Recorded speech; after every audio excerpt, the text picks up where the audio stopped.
Programme में आपको खुशामदीद कहते हैं। मैं असदुल्लाह खान हूँ और मेरे साथ आरिफ निज़ामी साहब मौजूद हैं। निज़ामी साहब, सबसे पहले तो कल के इंतखाबात जो थे ज़िमनी, उसी पर मैं आपसे बात करना चाहूँगा। इसको इन रिज़ल्ट्स को अलग अलग अंदाज में तर्जुमा किया जा सकता है या उस पर एनालिसिस दिया जा सकता है। एक तो वो है जो अभी नवाज शरीफ साहब ने भी की ज़बान से भी हमने सुना कि ये तारीख़ में ऐसा नहीं हुआ, 60 दिन के अंदर किसी हुकूमत के ख़िलाफ़ लोगों। लेकिन अगर इसको मैं अलग अंदाज में देखूँ तो PMLN ने अपनी रवायती 4 सीटें जीती हैं 11 में से, जो हमेशा से उनकी सीटें रही हैं 20-25 साल से, वही सीटें PTI उसने PMLN ने जीती हैं। ज़्यादा अनहोनी बात क्या हुई है? कोई अनहोनी बात नहीं है जो है आपके मुताबिक तो, लेकिन जो दुनिया कह रही है कि ये बहुत बड़ा अपसेट है PTI के लिए। देखे ना, इमरान खान साहब जो लाहौर में सीट जीते थे वो हार गए। वो जीतना अपसेट था ये हारना अपसेट नहीं है, इमरान खान का ही सीट। एक और सीट जो खैबर पख्तूनख्वा में थी इमरान खान साहब की, वो भी हार गए। खैर वो आपने क्योंकि PMLN से मखसूस सवाल किया, फिर कौमी असम्बली में से 11 में से 6 सीटें जो हैं वो सूबाई असम्बली पंजाब में से वो जीत गए। वो 2 पे इंडिपेंडेंट थे, ठीक है ना जी। तो अगर वो देखें तो वहाँ भी कुछ मामला जो है ख़ास तौर पे एक ऐसी पार्टी जो कि सख्त मतून है PTI के मुताबिक और दीवार से लगी हुई है। जब नवाज शरीफ साहब केसेस भुगत रहे हैं, अभी जेल काट के आए हैं, पाबंद सलासल थे तवील अरसे तक।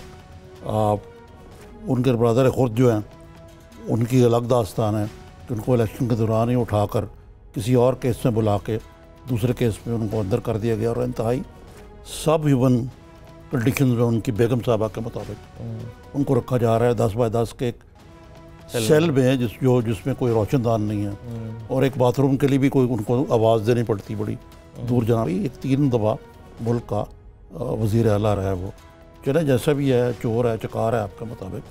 तो इस किस्म की इंतकामी कार्रवाइयों के बाद ये रिज़ल्ट आना जो है ये इससे PMLN के हौसले बहुत बुलंद हुए। मैं आपको ये जुमे की बात बताता हूँ। जुमे को रोज़ मियाँ नवाज शरीफ ने, हमें नहीं पता था दुआ रखी हुई है, हमें कहा गया जी कि CPNA को दावत है। तो मैं बतौर CPNA के सदर के गया और मेरे साथ और साथी भी थे। तो वहाँ गया तो मियाँ नवाज शरीफ ने मुझे साथ बैठा लिया और साफ़ी भी थे, सलीम साफ़ी साहब थे और इरशाद आरिफ साहब थे। इरशाद आरिफ तो हमारे वफद का। तो वहाँ जब मैंने देखा कि मियाँ नवाज शरीफ कोई बहुत ही डिप्रेस्ड और डीमोरलाइज्ड और इस तरह एक बंदा बिल्कुल गिरा हुआ होता है, उस मूड में मुझे नज़र आया। बल्कि मैंने कहा मियाँ साहब ये शहबाज शरीफ कहने देखें ये जो कुछ हो रहा है ये क्या हो रहा है और मैं अफसोस ही कर सकता हूँ। फिर मैंने कहा मियाँ साहब कुछ ऐसी बात होनी चाहिए। उन्होंने कहा मेरा अभी तक तो कुछ ठहर जाए, मेरा कोई मूड नहीं। लेकिन आज आपने देखा वो बड़े हशाश लग रहे थे और उन्होंने सियासी बात की और उन्होंने कहा कि जी जोक दर जोक नून लीग को वोट डाला गया। अब जोक दर जोक डाला गया या नहीं डाला गया ये एक अलग बहस है। लेकिन साथ उन्होंने वो बड़ी ये बात कही कि जब 50 दिनों में डॉलर जो है वो 104 से कहाँ का कहाँ पहुँच गया और बातें बड़ी कही। मज़ीद चीज़ें करते हैं, लेकिन हमें राना तनवीर साहब ने ज्वाइन कर लिया। तो मेरा मकसद है कि PMLN को इसका मोरल को बुलंद हुआ है, लेकिन बाकी हम बाद में करते हैं। ठीक है, बिल्कुल सही है। राना तनवीर साहब हमारे साथ मौजूद हैं, मुस्लिम लीग नून के रहनुमा हैं और MNA हैं। राना साहब बहुत शुक्रिया, प्रोग्राम में खुशामदीद। राना साहब अस्सलाम वालेकुम, कैसे मिजाज हैं? मेहरबानी। अच्छा राना साहब आप बताइए। बिल्कुल ठीक ठाक, आप सुनाएं। बस दुआ आप कीजिए। राना साहब आप ये जो 14 अक्टूबर के ज़िमनी इंतखाबात जिनको मिनी जनरल इलेक्शन भी कहा जा रहा है, इसके नताइज से मियाँ नवाज शरीफ के तो हौसले बहुत बुलंद हुए। वो कहते हैं लोग जोक दर जोक आएँ। तो ये जिस तरह ये भी कह रहे थे असदुल्ला साहब कि क्या फ़र्क है, 4 सीटें जो उनकी अपनी थी वही उन्होंने जीती हैं, तो इतना जोश व खरोश क्यों है? फिर हमें समझाएं ज़रा। नहीं निज़ामी साहब, आपसे बेहतर कौन एनालिसिस कर सकते हैं, पॉलिटिकल एनालिसिस या जो भी सिचुएशन होती है किसी मौके पे भी। मैं समझता हूँ ये ज़िमनी इलेक्शन इस तरह ही लिए जाते हैं जो जनरल इलेक्शन के फ़ौरन बाद होते हैं। एक तो सीटें काफ़ी ज़्यादा लोग छोड़ते हैं, 2-2, 3-3 पे इलेक्शन लड़ते हैं, तो उस पर जनरली जो आज तक हिस्ट्री रही है वो यही रही है कि अगर किसी ने सीट जीती है तो उसका आगे कोई कैंडिडेट होता है तो जीत जाता है। दूसरा, अगर गवर्नमेंट्स बन जाती हैं, प्रोविंशियल गवर्नमेंट्स किसी पार्टी की है या फेडरल गवर्नमेंट होती है, तो 99.9% लोगों का टिल्ट जो है वो उधर हो जाता है कि भाई इनकी गवर्नमेंट सिटिंग लोग हैं, अब इनके साथ ही वास्ता पढ़ना है, जिस तरह हमारा कल्चर है यहाँ पे। लेकिन इस दफ़ा एक तो दो चीज़ें इंडिकेट कर रही हैं रिज़ल्ट से। एक तो यह है कि जो 2018 का इलेक्शन था वो मैनेज्ड, मैनिपुलेटेड और रिग्ड इलेक्शन था, और वो मैनेज किया गया था इलेक्शन। और जो दूसरी बात ये है कि ये जो इलेक्शन है ये रिफ्लेक्ट करता है वो जो उन्होंने को 50 दिन या 50 के ऊपर 50+ डेज़ हुकूमत उन्होंने गवर्नेंस उनकी सामने आई है या पॉलिसीज़ आई हैं, वो सब के सामने आई हैं कि लोगों ने उन पे अदम एतमाद किया है। इमरान खान साहब को उन्होंने एज ए प्राइम मिनिस्टर या उनकी गवर्नमेंट या उनकी पॉलिसीज़ को मुस्तरद कर दिया है। ये बड़ी क्लियर बात है। बाकी आपने कहा कि क्या फ़र्क पड़ता है, 4 सीटें वो लेगा, 4 नहीं, इमरान खान साहब की 2 सीटें वो ऐसी सीटें हैं जो वो जीते थे, वो PMLN ने वापस ली। ये बहुत ही एक्सेप्शनल या अनयूजुअल बात है पॉलिटिकल हिस्ट्री में। दूसरी बात है कि एक बन्नू की सीट जो वो जीते थे वो MMA ने उनसे वापस ली, अकरम दुरानी साहब के बेटा वहाँ बड़े मार्जिन से जीते। तो मैं समझता हूँ जिस तरह पीपल्स पार्टी सिंध में अपनी सीटें ले गई, हमने अपनी सीटें ली हैं, आपके सामने है। तो कहने का मकसद है कि वो सीटें जीते। उसके अलावा एक चीज़ अटक से उन्होंने जीती थी वो भी हमें मिली।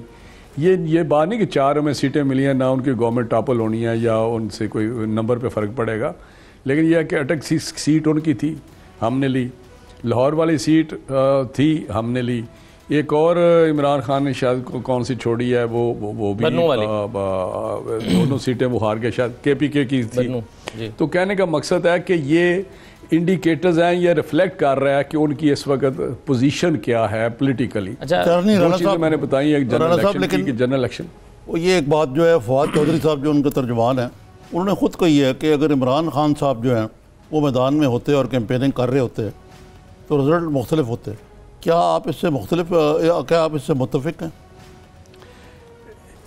ये तो बात ऐसी है, मैं फवाद चौधरी साहब के मुतालिक क्या कमेंट करूं। मेरा हाल है उनके मुतालिक तो कमेंट करना ही एक बड़ी अपने आप की कमेंट्स जो हैं उनके साथ ज़्यादती है कि बताएं मुझे, हम ये कहें कि जी अगर मियां नवाज शरीफ साहब को एक फ्री हैंड दिया जाता 2018 के इलेक्शन में तो ये रिजल्ट होते। आप बताएं मुझे, मेरा काउंटर क्वेश्चन है आपसे। जी क्या शहबाज साहब या जिस तरह PMLN के साथ ये जिस तरह आप मुझे बता दें, जिस तरह PMLN के खिलाफ 2018 के इलेक्शन में हाथ पांव बांध के हमें मैदान में भेजा गया, मैं उनके मतलब क्या कमेंट करूं। वो तो सारा दिन बातें करते रहते हैं ऐसी अच्छा, जिसको राना साहब स्वाए आप एक नॉन सीरियस या वो इन्फॉर्मेशन मिनिस्टर अक्सर ऐसे ही होता है सर, मुख्तलिफ हम पिछले 10-15 साल में देख रहे हैं, वो उनकी जिम्मेदारी रोल यही होता है।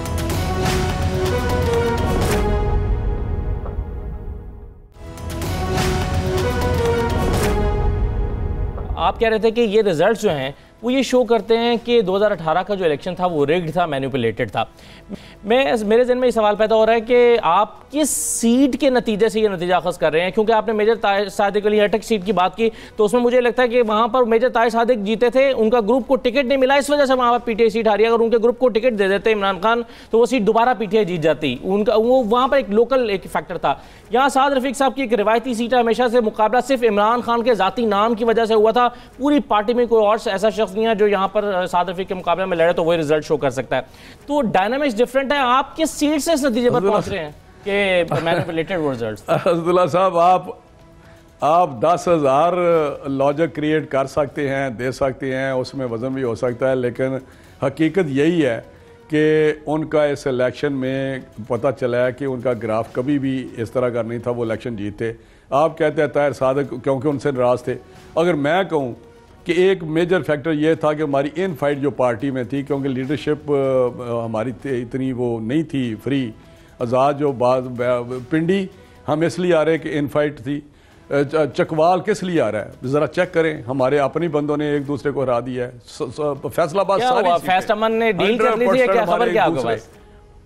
चकवाल में एक दूसरे को हरा रहे थे। नहीं एक दूसरे को हरा रहे थे, जिस तरह भी आप कर रहे थे, विड्रॉ करके। ये लॉजिक नहीं है। बात यह कि रिजल्ट क्या आए हैं, बात ये इसका मतलब है कि उनकी पॉलिटिकल जो वर्थ थी वो ताहिर सादिक की वजह से थी। इसका मतलब पीटीआई का वोट नहीं था। मेरा आपसे क्वेश्चन है कि इसका मतलब पीटीआई का वहां वोट नहीं था, ताहिर सादक का वोट था। या तो आप माने कि इमरान खान का वोट नहीं था, ताहिर सादक का वोट था। बिल्कुल ठीक है, उस सीट पर मैं इत्तेफाक तो ये एक सीट नहीं, फिर हर सीट पे जाएंगे। इधर आप कहते हैं साद रफीक का वोट था। आपने भी कहा कि इन जगहों पे इन फाइटिंग थी, ये तो इसकी नौयत क्या थी और इस पर अब कंट्रोल पा लिया गया? नहीं देखें, अब उनको खुद ही पछतावा होगा जो हमारे साथी दोस्त एक दूसरे के साथ इस तरह का रखते थे, क्योंकि ओवर ए पीरियड ये आपस में हो जाती हैं चीज़ें। क्योंकि हमारी 10 साल हुकूमत रही है पंजाब में, बहुत सारे MNA MPA के इश्यूज़ थे जो हमें 2 साल जिस तरह हमारी वो क्या कहते हैं पंजाबी मत मारी गई कि उन्होंने हमारी मत ही मार दी कि हमें टाइम ही नहीं मिला अपने जो इश्यूज़ थे खड़े हो गए हमारी पार्टी के मतलब, हमारी क़यादत के मतलब। वो उससे हम निकले नहीं कि उनको बिठा के जिस तरह क़यादत करती है कि जब इलेक्शन आते हैं तो सब के जो डिफरेंसेस होते हैं उनको बिठाते हैं और उनकी सुलह सफाई कराते हैं और फिर मैदान में भेजते हैं। लेकिन वो नहीं कर सके। जिस तरह का अफरा तफरी का आलम था, हमारे prime minister, farmer prime minister, हमारे कायद जो हैं वो उनको कन्विक्ट हुए थे और जिस तरह वो लंदन में थे वापस आए, सब सारे मामला आपके सामने। अच्छा, वहाँ किसी को ये होश ही नहीं थी कि इनके तो ये चीज़ें आपस में थी। हमारे डिफरेंसेस MNA MPA के थे और इनकी पार्टी है, जब ये 5 साल रहेंगे तो इनके भी होंगे। अभी ताहिर सादक साहब तो पहले महीने नाराज होकर चले गए। राणा साहब ये बताएं कि इस वक्त एक नैरेटिव ये चल रहा है कि ये जो 55 दिनों के बाद इलेक्शन हुए हैं, ये PTI की हुकूमत की कारकर्दगी या अदम कारकर्दगी आप कह लें, उसमें मसलन साइड किया जाता है। रुपी जो मियां नवाज शरीफ ने भी कहा कि रुपया धड़ाम से गिर गया, स्टॉक एक्सचेंज बिल्कुल गिर गई, और जो महंगाई का एक नया सैलाब जो है वो आ गया, उससे PTI को जो कहते हैं इनकम्बेंसी का नुकसान हुआ है, जो हर हुकूमत को आपने कहा होता है। तो ये इतनी जल्दी रॉट शुरू हो गया। ये देखिए, यही बदकिस्मती है अनफॉर्चुनेट के ये इतने वो क्या कहते हैं कि खिलाड़ी तो हैं ये, लेकिन अनाड़ी हैं। इनको ना गवर्नेंस का पता है, ना इनको पॉलिसीज़ बनाने का पता है, ना इनको जो इकोनॉमिक जो होती है ना जी इश्यूज़, वो बड़े सेंसिटिव होते हैं, उनको इस तरह हैंडल नहीं किया जाता। जिस तरह इन्होंने कहा है कि जी तबाही हो गया है, बर्बादी हो गया, इन्होंने तो रात दिन एक ही रट लगाई है कि आप मुझे बताएं, अगर आप चीखा चलाना शुरू कर दें कि मैं मर गया, मैं गरीब हो गया, मेरे पास खाने को कुछ नहीं है, तो आपके तो दोस्त भी आपको छोड़ते जाएंगे। ये एक नेचुरल चीज़ है। इन्होंने मुल्क को उस जगह खड़ा कर दिया है जहाँ पे हम किसी के कोई ये भी नहीं कह सकते। हालांकि सिचुएशन ऐसी नहीं है। आप कहते हैं जी इसहाक डार साहब की पॉलिसीज़ ठीक थी। रही बात कि इनकम्बेंसी की कि इनके पास, देखें मैं ये समझता हूँ कि ये बात इनकी अपनी करतूतों से, अपनी सोच से, अपनी गवर्नेंस से, अपनी पॉलिसी से, अपनी हैंडलिंग से सारा कुछ हुआ है। इनको किसने कहा है कि जी लोगों का जीना दोबर कर दें? इनको किसने कहा है कि गरीबों पे इस तरह कर दें वो चीख ही जाए? और वो कहता जी हम तमाम वसाइल, ये लंबी बात हो जाएगी, हम तमाम वसाइल आम आदमी की तरफ उनका रुख कर देंगे। जो ये वाले तो ऐसे खैर काम है राणा साहब के, आम आदमी ये वाला तो टाइम टेकिंग प्रोसेस है। मतलब अगर ये करना है या नहीं करना तो उसमें कुछ दिनों के बाद ही पता चलेगा। मुझे असदुल्ला साहब ये बताएं 31 तारीख तक तो सब अच्छा था, 31 मई तक ये 1.5 महीने ही में तूफान मच गया है। क्या 31 मई का 5 साल में जो हमने किया, अगर इतना ही हमने गंद डाला था तो क्या उस वक्त तो सब मामला ठीक थे? हमने बहुत अच्छी, लोगों पे कोई बोझ नहीं डाला। लोगों का एक तरफ कहते हैं वसाइल आम आदमी की तरफ रुख करना चाहिए, दूसरी तरफ जो आम आदमी को सब्सिडी दिया उसको ख़त्म कर रहे हैं। आम किसानों की जो सब्सिडी है, जो जिम्मेदार की एग्रीकल्चर सेक्टर, वो ख़त्म कर रहे हैं। ये अल्लाह करे कि इनके हाथ से कोई तबाही ना आ जाए। मैं तो देख रहा हूँ जो ये कर रहे हैं। अभी तो 1.5 महीना हुआ है, अगर ये 5 महीने बाद इलेक्शन होते तो शायद इनकी ज़मानतें ज़ब्त हो जाए। चले राणा साहब एक मुख्तसर ब्रेक ले रहे हैं। ब्रेक के बाद मैं आके शफकत साहब के बारे में आपसे बात करना चाहता हूँ। कुछ और चीज़ें भी हैं। एक मुख्तसर ब्रेक ले लेते हैं नाज़रीन, ब्रेक के बाद वापस आते हैं।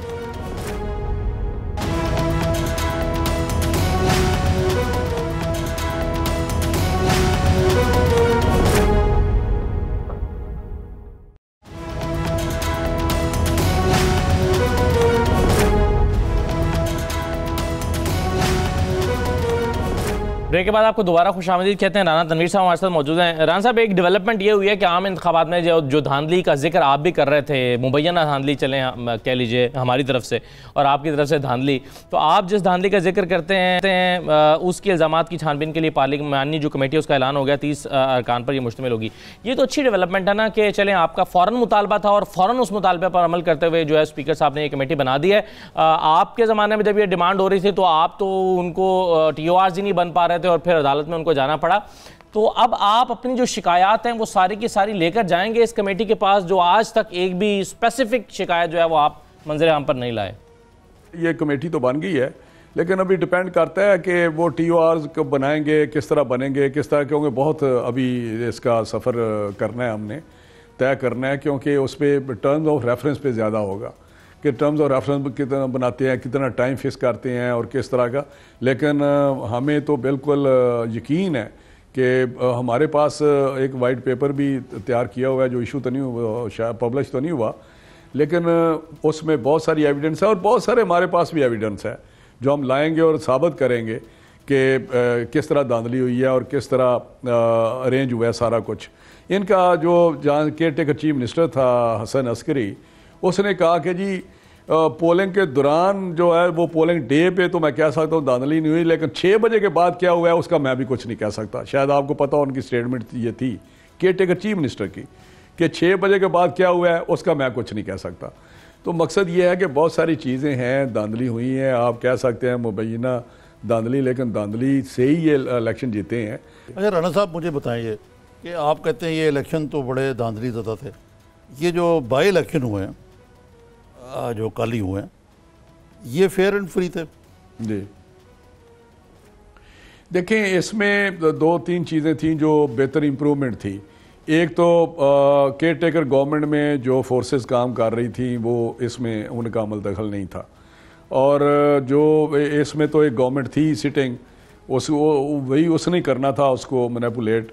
तो वो कुछ मीडिया, मेरा ख्याल है, क्योंकि बहुत थोड़े इलेक्शन थे, चंद सीटें थी, जनरल इलेक्शन नहीं था, जनरल इलेक्शन में बहुत सारे चीज़ें जो कंट्रोल में नहीं होती और उस पर फोकस नहीं किया जाता, इस पर फोकस थे। ये जो सीटें थी फोकस सीटें थी, PMLN ने फोकस किया हुआ था, या जो पार्टियां हिस्सा ले रही थी इसमें, चाहे PPP थी, अपोजिशन की, चाहे MMA थी, तो ये मीडिया भी था, मीडिया भी इस पर फोकस कर रहा था। फिर कंपेन जो जिस तरीके से हुई वो आपके सामने है। मेरा हाल ये निस्बतन बहुत ठीक है इलेक्शन नहीं, लेकिन राना साहब कल जब हमने अब्बासी साहब को, शायद का खान अब्बासी साहब को टेलीफोन लाइन पर लिया दोपहर 2 बजे के करीब, उनसे पूछा कि कैसे चल रहे मामला, तो उन्होंने एक जुमला कहा, उन्होंने कहा कि पोलिंग स्टेशन प्रिजाइडिंग ऑफिसर के कंट्रोल में नहीं है। अब किसके कंट्रोल में है ये सवाल पूछने की ज़रूरत नहीं पड़ी, उनके ख्याल में ये ऐसा था। तो आप कह रहे हैं कि जनरल इलेक्शन से नहीं, मेरा ख्याल है ये वैसे तो फेयर एंड फ्री हुए हैं, लेकिन राना साहब आप कम से कम क्रेडिट दें इस हुकूमत को कि मैंने बड़े बाई इलेक्शन देखे हैं। यानी जुल्फ़िकार अली भुट्टो के दौर में मैंने चौधरी ज़हूरुल्लाह का जो बाई इलेक्शन था वो भी कवर किया था, जो फजल लाई साहब की सीट से खाली हुआ था। कोई ऐसा राना, वो जो राना मुख्तार थे, मुख्तार राना, और कई और ज़ाहिद सरफराज, ये सवाल ही नहीं पैदा होता था कि अपोजिशन जीत जाए। उसके बाद आपके दौर में इलेक्शन हुआ, उसमें यकीनन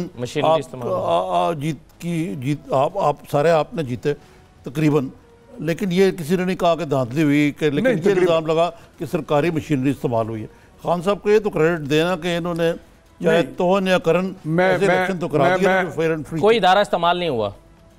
मैं आरफ साहब, मैं आपको बात बताऊं, मैं आपके सामने तो आपके एनालिसिस या आपकी इंफॉर्मेशन, आपकी नहीं सर, आप बिल्कुल ब्रॉडर प्रोस्पेक्ट, लेकिन मैं आपको एक बात बताऊं, आप 70 की बात करते हैं भुट्टो की, ऐसा चीज़ें बेहतर हुई हैं। जो पिछले 5 साल में ज़िमनी इलेक्शन हुए थे, बाई इलेक्शन हुए थे, मेरे हल्के में भी एक इलेक्शन हुआ था MPA का। मैं आपको हल्फन कहता हूँ, मैं आपके सामने वो बात गई है, हमारा एक MPA बड़ा अच्छा फौत हो गया था, कोई किसी किस्म की इंटरफेरेंस नहीं थी, कोई मशीनरी की, कोई किसी चीज़ की।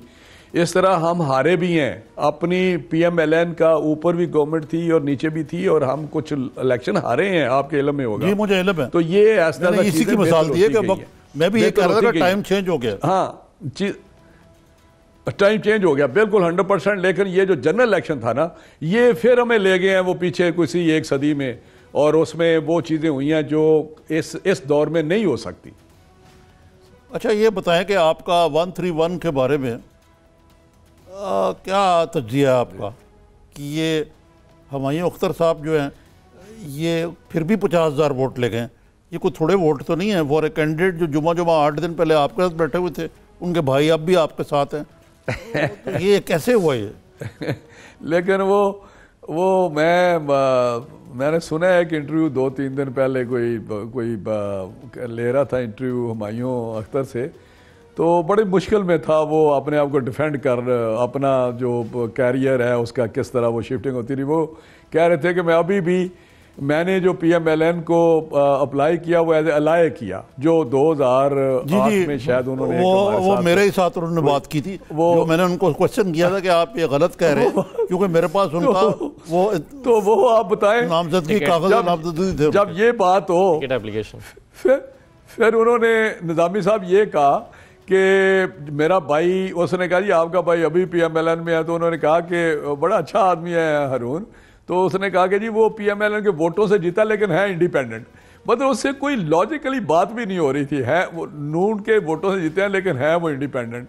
तो मैं समझता हूँ कि हुमायूं अख्तर साहब अच्छे आदमी हैं लेकिन हार गए हैं बस। एक और बात है, ये मैं निजामी साहब बड़ी अहम बात करने लगा हूँ, अगर ये प्रोसेस चलता रहे ना, जो मैं हमेशा शुरू से मैं कहता हूँ कि एलिमिनेशन थ्रू प्रोसेस अगर होगी तो वो हेल्दी होगी। ये बहुत अगर एलिमिनेशन, शुक्रिया राना तनवीर साहब, आप समझ रहे हैं कि किसी और जरिए से आना जाना जो है वो रुकना चाहिए पार्टीज में, और उसके लिए कोई पार्टीज के अंदर एक मैकेनिज्म होना चाहिए। लोग रोक देंगे ये, अब आ गया है, अब आहिस्ता आहिस्ता इतनी मैच्योरिटी और बेहतरी आ रही है कि लोग खुद ही टर्न कोड को। थैंक यू राना तनवीर साहब, बहुत शुक्रिया आपका, थैंक यू वेरी मच। अब हमारे साथ हुमायूं अख्तर खान साहब मौजूद हैं। बहुत शुक्रिया हुमायूं अख्तर साहब, बहुत आपने जोर लगाया और अच्छे वोट दिए, 50,000 वोट आप जो है वो एक पार्टी में एक नए थे एक तरह से आप, और पार्टी के पुराने नहीं थे कुछ।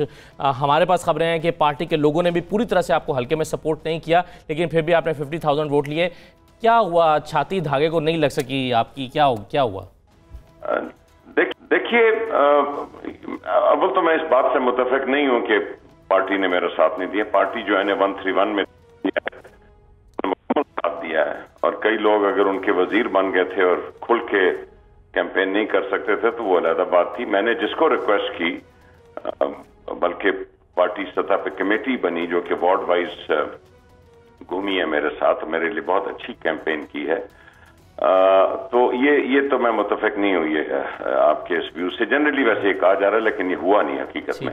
मेरा ख्याल है जी सबसे बड़ी वजह बनी है ये, मैं समझ रहा था कि मैंने बड़े हाई नोट पे एंड किया और मैं विनिंग पोजीशन में हूं, लेकिन एक खामोश वोटर निकला है जी, ये जो महंगाई हुई है उसके खिलाफ, और बुनियादी तौर पे ये हमारी हार की वजह बनी। सेकेंडली जी, हमारा जनरली वोट कास्ट कम होता है, 53% जनरल इलेक्शन में वोट कास्ट हुआ और 32% इस इलेक्शन में हुआ। डिफेंस का 35% जनरल इलेक्शन में हुआ और इस इलेक्शन में कोई 20-22% हुआ। डिफेंस वैसे दोपहर को संडे था बड़ा भरपूर अंदाज में निकला, लेकिन वो संडे की सुबह वो डिफेंस इतना बाहर नहीं निकल सका। हमारी दरअसल इस इलाके में जो एक्सटेंडेड एरिया जिसको कहते हैं नॉन डिफेंस एरिया, उसमें कमी थी काफी जनरल इलेक्शन में। जो कमी हमने कम की है, लेकिन वो कमी ओवरकम होती थी डिफेंस के वोट से, जो कि अभी वो पूरा नहीं कर सका। ये एक दूसरी वजह बनी। तीसरा सर, हमारी पार्टी की बुनियादी तौर पे अभी ग्राउंड पे PTI की तंजीमें नहीं मौजूद, और जो इंडिविजुअल उनके कैंडिडेट्स हैं उनकी जो टीम्स हैं वही हैं। तो अब हम बनाएंगे जी, अब मैं इलेक्शन से गुजरा हूं और हम तंजीमें बनाएंगे जी हर वार्ड वाइज और ब्लॉक कोड वाइज, ताकि पार्टी जरा फाल। मेरा आपसे अगला यही सवाल था कि आपने ग्राउंड लेवल पे सारा इलेक्शन लड़ा है और देखा है कि ये क्या कुछ हुआ है, इसकी बेसिस पे आप माशाल्लाह माहिर इक़्तिसादियात भी हैं और आप एक थिंक टैंक भी बहुत बड़ा चला रहे हैं। आपके लिए एक तो हुआ ना कॉन्स्टिट्यूंसी पॉलिटिक्स, एक जो नेशनल पॉलिटिक्स के अलावा जो नेशनल पॉलिसी है, इस पे अपनी कोई लीडरशिप से आपको इंटरेक्ट करेंगे कि क्या क्या चीज़ें जो है वो फिक्स होने वाली हैं? जी, मैं मशवरा प्राइम मिनिस्टर को, पहले भी मेरी उनसे बातचीत हुई है, अभी वो जैसे वो कहेंगे मैं हाजिर हूँ जी, जो whatever 2 pennies worth I can contribute, I'm always there. हमारे साहब जनरली जो ओवरऑल रिजल्ट आए हैं आपकी सीट के अलावा भी कुछ तो सीटें ऐसी थी ना, यहाँ पर तो चले वैसे इमरान खान के साथ भी बड़ा क्लोज कंपटीशन हुआ था, लेकिन बाकी जगहों पर जहाँ पर वाजे अक्सरियत से जीती थी पीटीआई ने, वो भी लूज़ करनी हो गई, जैसे अटक जिसमें एक शामिल है या बन्नू भी है। तो अब नहीं, इसमें मैं और इजाफा करूँ, जो असेंबली की सीटें जो चीफ मिनिस्टर बुज़दार साहब के हल्के से अवैस लगारी साहब जीत गए पीटीआई के कैंडिडेट को, और उधर हैदर साहब जीत गए, तो ये सोचने वाली बातें हैं कि कुछ चॉइस ऑफ लीडरशिप भी। प्लस मैं ये कहता है कि आपके ख्याल में तमाम ही हलकों में या पूरे पाकिस्तान के इलेक्शंस पर ये वाला फैक्टर जो आप समझते हैं आपके हल्के पर असरअंदाज हुआ है, यही फैक्टर असरअंदाज हुआ है और इसको पीएमएल अपनी जीत से ताबीर कर रही है कि जी आप सिर्फ 4 सीटें जो है वो जीत सके हैं? नहीं, मैं समझता हूँ जी कि अगर हम ये इकोनॉमी पे कुछ काबू कर जाएं और कीमतों पे, और लोगों को नौकरियां और ये इंसाफ हेल्थ कार्ड और ये जो हाउसिंग स्कीम है, ये इसके तहत कुछ नतीजे आने शुरू हों और पार्टी अपनी तंजीम बनाए और वो तंजीम बेनिफिट्स लेके और राब्ता अवाम से रखे, तो ये पार्टी की जड़ें तब बनेंगी। वोट बैंक बुनियादी तौर पे तब बनेगा। अभी इमरान खान का बहुत बड़ा वोट बैंक है, लेकिन जो लोकल सियासत होती है उसमें पार्टी की तंजीम का, अब इधर पीएमएलएन की जी 25 साल पहले मैं ही जीता था एतजाज हसन से, आरिफ साहब आपको याद होगा, और इधर तो नून लीग का वजूद ही नहीं होता था, और ये नून लीग तब वजूद में आई थी, लेकिन 25 साल में इसकी तंजीम बहुत अच्छी फाल किस्म की बन चुकी है, और ये एक कमी मैंने महसूस की इस इलेक्शन में। मेरी अपनी मुझे बड़ा फूंक के कदम उठाना पड़ा, क्योंकि एक मेंबर से पीटीआई के मुझे उनको साथ लेके चलना था, फिर मैंने बहुत बड़े तादाद में मेरे पुराने साथी जो हैं वो शामिल हुए और हमने दोनों को मिला के चलना था, जो हम काफी हद तक मैं अभी भी समझता हूँ आरिफ कि अगर ये कीमतों का इशू ना होता, तंजीम के बुनियादी वजह तंजीम ना होने के बावजूद हम ये इलेक्शन निकाल जाते। ठीक है, बहुत शुक्रिया हुमायूं अख्तर साहब, बहुत शुक्रिया हमें वक्त देने के लिए। मुझे याद आ गया, शुक्रिया तो हुमायूं साहब का मैंने भी अदा कर दिया है, करना चाहिए था, कि अमेरिका में मैं मिसाल देता होता हूँ कि जो बुश साहब के वालिद साहब थे, बड़े बुश साहब, उन्होंने इराक की जो वो थी इन्वेजन कुवैत की, उसको ख़त्म कराया और इलेक्शन हार गए। तो क्लिंटन ने जीतने वाले ने कहा इट्स द इकोनॉमी स्टूपिड, कि अमरीकी इक़्तिसादियात नीचे जा रही थी। वही हाल जो हुमायूं अख्तर खान साहब ने कहा ना, लेकिन मेरा ख्याल है उसमें और भी फैक्टर्स हैं उसमें। अब वो कह रहे हैं कि तंजीम भी कमज़ोर है, तंजीम भी, और ख़ुद वो एक न्यू एंट्रेंट थे ना, तो जो 8 दिन नहीं हुआ, ये भी तो सोच दिखती है ना पीटीआई का वोटर जो है कि यार इनको कोई नाबाए रोज़गार पीटीआई में नहीं मिला। It is no confidence on the party कि आपको एक बार से आदमी को लाके खान साहब वाली सीट, देखना इसका कोई थोड़ा सा सिंबॉलिक वैल्यू भी है ना, इमरान खान वाली सीट वो दी नहीं। अगर यहाँ पर कोई पीटीआई का कोई स्ट्रॉन्ग कैंडिडेट पहले होता तो खान साहब को लड़ना ही ना पड़ता यहाँ पर, खान साहब फिर उसी के स्ट्रॉन्ग कैंडिडेट को ही लड़वाते। आज लोग तो ये भी कहते हैं, देखे ना, अब वो कह रहे हैं मुझे तावन किया, लेकिन मुझे पता है कि वरीद इकबाल साहब ने नहीं किया, और भी जो यूनियन काउंसिल लेवल पे लोग हैं। असल में इलेक्शन तो आपको वो काउंसलर्स लड़ाते हैं नाज़िम की सतह पर और पर यूनिट्स की सतह पर। मुझे मेरा इन्फॉर्मेशन नहीं, लेकिन मेरा अलीम खान साहब का भी नीम दिलाना नहीं, इन्फॉर्मेशन है आपके पास, आप ऐसे कह रहे हैं इन्फॉर्मेशन नहीं है। चले एक मुख्तसर ब्रेक ले लेते हैं, ब्रेक के बाद वापस आते हैं।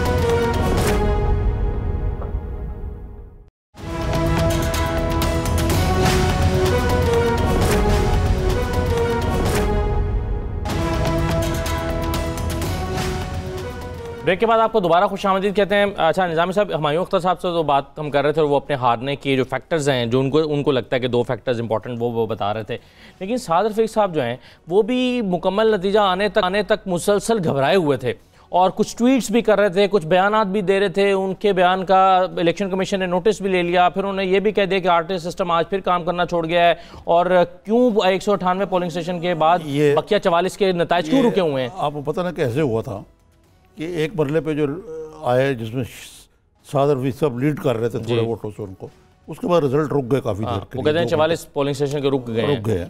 फिर वो एकदम आए तो साद रफ़ीक थोड़े देर पीछे रह गए, फिर आगे निकल गए। तो ये सीसॉ चलता रहा। तो साद रफ़ीक साहब को गालबन शक था, घबरा इसलिए गए कि गालबन उनका ख्याल था कि कोई ताऊती क़ुव्वतें जो हैं वो, उनका ख्याल था कि मैं अकरम ज़की ना बन जाऊँ आज इलेक्शन, वो आप लंबी कहानी में जा रहे हैं। वो उसमें ये था कि जो लास्ट टाइम भी ऐसे हुआ था ना, आपको याद है कि आपने जो अकरम ज़की का जिक्र किया, वो 2002 में हुआ कि हुमायूं अख्तर साहब मायूस होके घर जाके सो गए कि मैं हार गया हूँ, और सुबह वो अचानक जीते हुए थे। और रातों रात गालबन मुशर्रफ साहब ने उस ज़माने में कहा कि भाई सारी सीटें अगर नवाज शरीफ का शहर है, इसका मतलब है। तो ये उनके जो, मैं नहीं कह सकता, लेकिन जो हुमायूं अख्तर साहब के मुखालफिन कहते थे कि रातों रात बैलेट बॉक्स स्टफ किए गए। और जो उस ज़माने में जनरल होते थे इसके डीजी रेंजर्स हुसैन मेहदी, उन्होंने कहा जाओ हुमायूं साहब मिठाई वंडो, बत्तियां जलाओ अपने कैंप में जाके, तुसी जीत गए हो। सही है। तो अब वो चूंकि माजी में ऐसा हुआ है तो इसलिए वो डरे में, हालांकि ऐसा बिल्कुल नहीं हो रहा। जला जो छाछ भी उसका ख्याल था कि ये, हालांकि अब बात जो है पहले भी मुझे नहीं पता कि सही है गलत है रवायत, लेकिन आज के दौर में ये उनका अगर ख्याल था कि जनाब कोई मुक़्तदर इदारा इसमें इंटरफेरेंस करेंगे, तो ऐसी कोई बात नहीं है। और आपने आसिफ गफूर साहब का मैंने जिक्र किया, उन्होंने बड़े बरमला तौर पर कहा कि हमारा कोई तल्लुक़ नहीं है। और ये बाई इलेक्शन में तो पहले तो चले कम से कम वो था, कुछ मामलात जो थे विनेबल कैंडिडेट्स को लॉयल्टीज़ बदलने के लिए कुछ इधर उधर की जोड़ तोड़ हुई थी, लेकिन इस इलेक्शन में मेरे ख्याल किसी को शिकायत भी नहीं है। और मेरे ख्याल से राना तनवीर साहब कहते हैं कि बड़े सही इलेक्शन हो रहे हैं। तो साद रफ़ीक साहब थोड़ा सा पैनिक बटन दबा गए, और कोई बात नहीं, घबरा गए थोड़ा सा, ये बात ठीक है आपकी। अच्छा, अब एक और चीज़ मुझे बताइए, शहबाज शरीफ साहब का अभी इब्तिदा में थोड़ा सा जिक्र भी हुआ। शहबाज शरीफ साहब की अहलिया जो हैं वो मुतफक्किर हैं नेचुरली, कि उनको एक बहुत छोटे सेल में रखा गया, वॉशरूम जाने के लिए भी पूछ के जाना पड़ता है। लेकिन अभी कुछ अर्सा पहले मुलाकात हुई थी हमजा शहबाज साहब की भी, नवाज शरीफ साहब की, उन्होंने ये चीज़ ऑब्जर्व नहीं की या उसका जिक्र नहीं किया, या उन्होंने इस तरह का बयान नहीं दिया। एक तो बात यह है कि उन्होंने कहा है कि 10 बाय 10 का सेल है, उसमें कोई ऐसी भी दराज नहीं कि लाइट अंदर आ जाए, बिल्कुल कोई रोशनदान नहीं, कुछ नहीं। और तीसरे ये कि वो एक किस्म का मच्छर वच्छर काटते हैं, वो तो खैर चलें। मकसद कहने का उनका ये है कि एक आध मिनट उनको रोज़ की इंटेरोगेशन होती है, इंटेरोगेशन भी होती है। उनका कहने का मकसद ये था कि उनको कैदा है तन्हाई में रख के टॉर्चर किया जा रहा है। और एक उनकी शिकायत ये थी कि जब वो उनको बाथरूम जाना हो तो उनको चाहे रात के वक्त भी, तो उनको खटखटाना पड़ता है, दरवाज़ा आके गार्ड खोलता है, फिर कहीं दूर जाते हैं कोई बाथरूम जो कॉमन टाइप के। तो वैसे ये अगर तो वाकई ऐसे किया जा रहा है और कोई शहबाज शरीफ साहब से किसी चीज़ का बदला लिया जा रहा है, तो ये महल नज़र है चीज़ें, ये नहीं होनी चाहिए। अब देखें ना, एक तरफ हमारी सिविल सोसाइटी भी रतबल्लसा है कि वो मुजाहिद कामरान साहब जो वीसी और कुछ लोगों को हथकड़ियाँ लगाएगी, जो कि मैं बड़ी काबिल मज़म्मत समझता हूँ इस बात को कि ये ऐसा नहीं होना चाहिए था। लेकिन मुजाहिद कामरान साहब जो हैं, उनके अगर रिकॉर्ड में ये चीज़ें हैं कि उन्होंने कई चीज़ों में अपने अख्तियारात से तजावज़ किया, नरम से नरम अल्फाज का, गैर कानूनी भर्तियाँ की, करप्शन के इल्ज़ाम आते हैं, हैरेसमेंट के इल्ज़ाम आते हैं। तो आया उनको VVIP ट्रीटमेंट देनी चाहिए। लेकिन ये जो हथकड़ी का इस्तेमाल है पढ़े लोगों का, उनको ह्यूमिलिएट करने का जो तरीका है, चाहे वो मुजाहिद कामरान साहब हों या शहबाज शरीफ साहब कोई और हो, ये देखें ना, आफ्टर ऑल शहबाज शरीफ साहब इस मुल्क के 3 दफ़ा वज़ीर आला रहे हैं। उनको अब वो मंशा कब्ज़ा ग्रुप, क्या नाम है उनका, मंशा बम, जिनको आज गिरफ्तार किया गया। नहीं, गिरफ्तार नहीं किया गया, उन्होंने गिरफ्तारी पेश की है, हाई मॉरल ग्राउंड्स। अब उस लेवल पे तो शहबाज शरीफ को ट्रीट नहीं करना चाहिए। हाँ, बिल्कुल ठीक है, सही है। अब ये तो वैसे दो तरह से बहस हो सकती है निज़ामी साहब के, एक तो ये है कि या तो फिर सभी को हथकड़ियाँ लगाएं, या फिर आप सिर्फ उसको लगाएंगे जो क्रिमिनल इस तरह का कि भागने का खदशा हो। एक दूसरा मसला ये है जो बहुत बड़ा मसला हो गया कि ये नैब का लॉ कहता है ये मुशर्रफ ने बनाया था, बेसिकली लॉयल्टीज बदलने के लिए, तोड़ने के लिए सजा, you are guilty until otherwise. अब इसके तहत आप हथकड़ी लगाते हैं, चाहे वो बंदा बाद में इनोसेंट लगे। जो हमारे यहाँ एंग्लो सैक्सन कानून है उसके तहत you are innocent unless proven, इसीलिए आप कहते हैं मुलजिम, यहाँ मुजरिम पहले दिन से आप गर्दानते हैं, चाहे बाद में आप बरी हो जाएं। तो ये तरीका जो है, और फिर इस मामले में देखें, ये मैं खाली नहीं कह रहा, ये इस मुल्क के आला तरीन अदालत एपेक्स कोर्ट, सुप्रीम कोर्ट ने इसका नोटिस लिया है, इस इनह्यूमन ट्रीटमेंट का। ठीक है, और ये नहीं होना चाहिए। और मैं सुप्रीम कोर्ट के जो साबिक चीफ जज हैं जस्टिस जावेद इकबाल, उनसे मिला भी हूँ 1-2 दफ़ा। इंतहाई नफीस आदमी है, मरंजा आदमी है, और उन्होंने सारी चीज़ें देखी हुई हैं। न जाने ये फिर भी क्यों हो रहा है, उसकी वजह कुछ नैब का एक कल्चर बन गया है या क्या, ये मेरी समझ से। ठीक है। अच्छा, एक और डेवलपमेंट जो बाहर देखने में तो बड़ी अच्छी डेवलपमेंट है निज़ामी साहब, जो 30 रुकनी कमेटी बन गई है इन धांधली के इल्ज़ामात की छानबीन के लिए, लेकिन कमेटी बनना इतना बड़ा मसला या टास्क नहीं था। पहले भी जब धांधली का शोर मचा था, पिछली हुकूमत में भी तो कमेटी बन गई थी, लेकिन डिस्प्यूट उनके दौरान ये हुआ था कि उनसे TORs तय नहीं हो रहे थे, और उस पर बेशुमार मीटिंग्स हुई और अल्टीमेटली TORs को तय करने के लिए अदालत में जाना पड़ा। अब ये बज़ाहिर तो कमेटी बन गई, चले एक अच्छी डेवलपमेंट है कि जल्दी हो गया ये, लेकिन TORs का तय होना ये आपके ख्याल में आसान चीज़ होगी? 2 चीज़ें, एक तो TOR जो है वो यकीनन इस पर बड़ी खिंचातानी होगी। आई होप के वो माजी वाली तारीख ना रिपीट हो, और PTI गवर्नमेंट को फ्लेक्सिबिलिटी लगाए, मुझे नज़र नहीं आता। दूसरा ये है कि जो आपने बात कही है कि भाई आप अपनी तैयारी तो करें ना। वो कहते हैं वाइट पेपर है, ये है, वो है, they should walk the talk. ये दोनों चीज़ें होनी चाहिए, ये वो ऐसे नहीं है। हाँ, दूसरी बात ये है कि चलें मसाइल को पार्लियामेंट के अंदर ही हल होना चाहिए, वहीं पर आने चाहिए, लेकिन ये उन्हीं फ़रीक़ैन के अफराद पर मुश्तमिल कमेटियाँ हैं जो कि ख़ुद इसमें एक फ़रीक हैं जिनके साथ उनके बकौल जाती हुई है। तो जो फ़रीक जो हैं अपना ही मुकदमा अपने ही लोगों की अदालत में जब सुना जाएगा, तो कैसे ये कमेटी किसी नतीजे पर पहुंच पाएगी? इसीलिए TOR जो बड़े इंपॉर्टेंट है, कैसे बनते हैं, एक खुद एहतसाबी का अमल है ना, और इसमें अपोजिशन और हुकूमत के दरमियान एक ब्रॉड एग्रीमेंट तो है ना। यानी हम ये तवक्को करें कि अगर PMLN के लोग जो हैं वो कुछ डेटा लेकर आएंगे और वाइट पेपर लेकर आएंगे, फवाद चौधरी साहब के पास और कहेंगे जनाब ये देखें धांधली है, फवाद चौधरी साहब कहेंगे हाँ मैं आपकी बात से इत्तफाक कर गया हूँ, ये हुई, फवाद चौधरी साहब कमेटी में शामिल है, मैं इसका नाम ले रहा हूँ, उसका नाम है ना, और लोग भी होंगे, और इसमें एक बाकायदा एक तरीक़ेकार तय किया जाएगा। दूसरे जो एक इम्पॉर्टेंट चीज़ है ना, ये इन इलेक्शन के हवाले से मैं बात करूँगा, जो बाई इलेक्शन है और अदरवाइज भी, कि PTI को, की हुकूमत को अब अपोजिशन मोड से निकलना चाहिए और हुकूमती मोड में आ जाना चाहिए। इसकी वजह से बहुत नुकसान हुआ है। अब मसलन देखें, आपके करप्शन की माला जपते सारे पीछे लूट के खा गए। अब आम आदमी ये कहता है यार ठीक है, वो तो खा गए, चले गए, आपने हरा दिया उनको, सज़ा मिल गई। अब आप लोगों को ये कह के नहीं लॉलीपॉप दे के कि जी लूटी हुई रकम जो है वापस आएगी तो आपके बारे नारे हो जाएंगे। वो पूछते हैं कि आज क्या हो रहा है। They should be worried about the present and the future. सही, मैं उनको ये लारे लेके कि जी वो पिछली हुकूमत लूट के खा गई, तो आप महंगाई भी बर्दाश्त करें, आप सोबतें भी बर्दाश्त करें, आप मुख्तलिफ़ किस्म की इनकन्वीनियंस भी बर्दाश्त करें।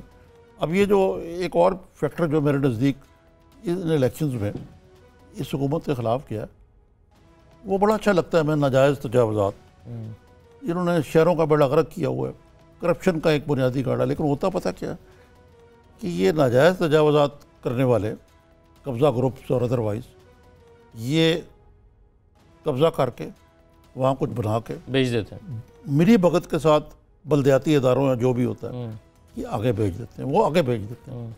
जब आप एक बुलडोज़र के ज़रिए सब कुछ गिराते हैं, जिस तरह मैंने इस्लामाबाद में देखा, हाँ इस्लामाबाद में पूरी वो एक लाइन ही, तो उससे जो एक अनसर्टिनिटी और जो जिन लोगों को आपने गिराया है वो तो आपको माफ़ नहीं करेंगे ना।